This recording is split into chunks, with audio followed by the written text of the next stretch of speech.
Howdy. You know, I get asked all the time, what's the best way to learn to fly RC? I'm out here at the flying field on a regular basis and consistently have people stopping by and amazed, and both young and old. And they all have a great interest in maybe learning to fly an RC airplane. And one of the things I started thinking about, how I learned to fly RC many, many years ago, too many years ago probably.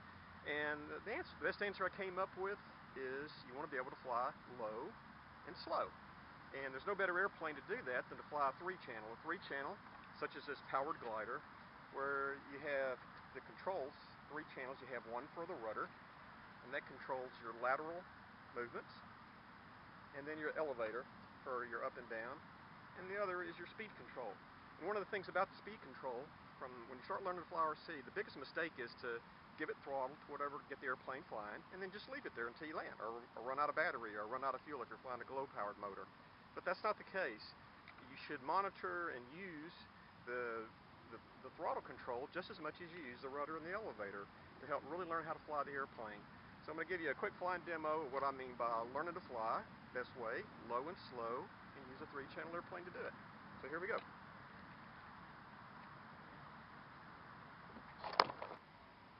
And once you learn to fly low and slow and fly a three-channel airplane, and basically everything remains the same. You can advance from there and fly any kind of airplane or multi-rotor or even helicopter that you want. But you got to get those basic movements and the basic ways to move the stick.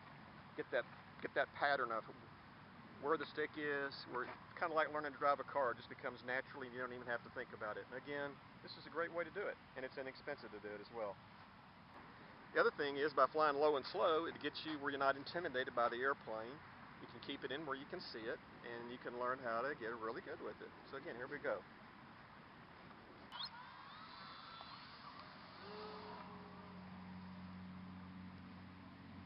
One thing about using a sailplane, a powered glider, is you can slow it down and not have it constantly falling out of the sky.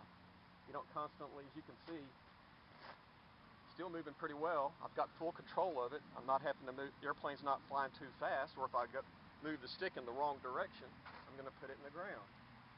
Basically, if you notice my transmitter, you can see the airplane. I'm not moving the stick much. The biggest mistake that people make when they start learning to fly RC is they think they have to be moving the sticks all the time.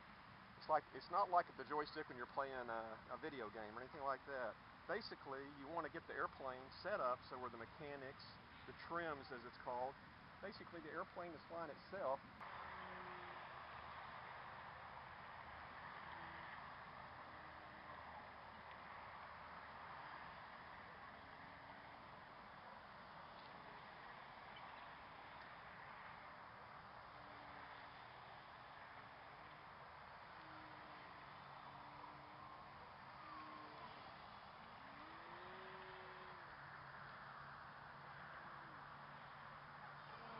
So right there you can see I'm flying big, lazy circles to the left. And so every now and then I'm just putting a slight bit of left pressure on the right-hand stick on the transmitter. I'm not jerking it around or moving it. And if you'll notice, the airplane's just flying nice, lazy circles to the left. Now I'm going to move the stick to the right. Let's come back to the right. Learn how to make nice right-hand lazy turns. And there we go. Again, letting the airplane do the work. Look at this. I'm taking my hand off the sticks, basically. My right hand is doing I've got one set throttle position right now. And basically, I'm just holding the stick, just so I'll be there in case the airplane hits a wind gust or something like that. Bring it right towards us, and then we'll circle out left in front of us. And even if going this low and this slow, even if it were to touch the ground, crash if you want to call it that, it's not going to do a whole lot of damage. It probably won't do anything.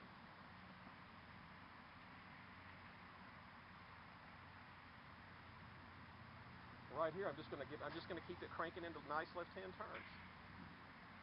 Again, let the airplane do the work. Again, look at my transmitter. Look at my right hand. I'm not moving the stick much at all. I'm letting the airplane do the work, as I call it. The airplane's doing the work, not me. I can sit here and do this for 2 hours until the battery runs out. A lot of people say, well, you can't do tricks with the three-channel airplane. Well, you want to bet? Let's do a loop. Get the little airspeed built up, throttle up a little bit, and pull her up. Hold the little up elevator and bring her on around. We'll do it again. thing about doing aerobatics is you want to get set up for them. You want to kind of be cognizant of the wind. This is an unusual day. We have very little wind today. Get your wings level. Give her a little extra power and pull her up. Up the elevator and pull her out.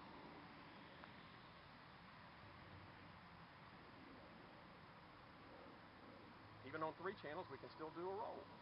Coming around, we go into a roll. I'm going to have my airspeed built up a little bit, and here we go.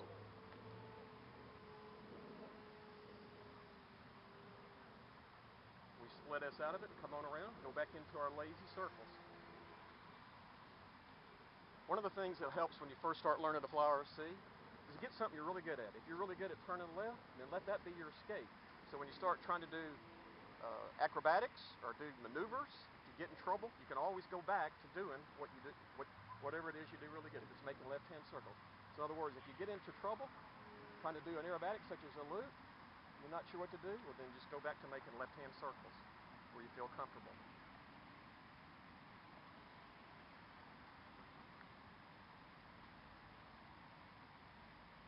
One of the things about learning to fly RC on an electric airplane is you don't have to worry about losing your engine, having a cutout due to fuel. You can usually have a pretty good idea of your flight time, how long your battery's going to last, and especially for, that depends on how fast you're running the motor through the electronic speed control.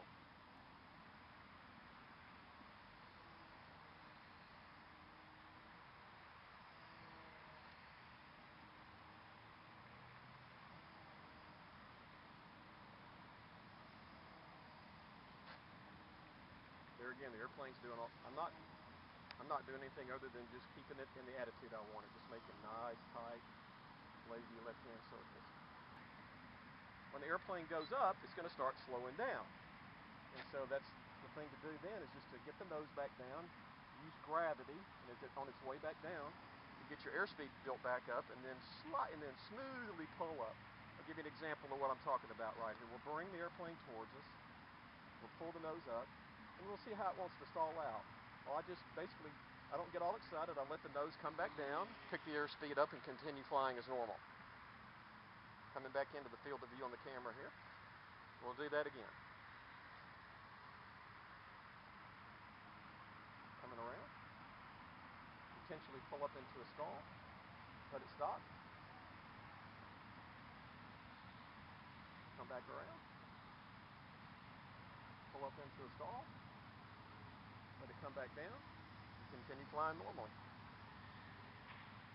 So the number one answer to learning how to fly RC airplanes from the very first time and for a long time until you get to be really skilled in what I guess you'd call an intermediate flyer is being able to control the airplane, making it go.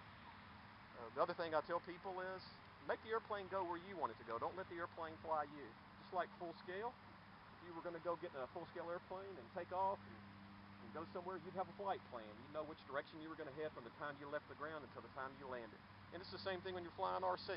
If you've got a flight plan, number one, you always want to keep the airplane out in front of you, just like I've been doing here. You don't want to let the airplane get way off in the distance. Number one, it gets hard to see.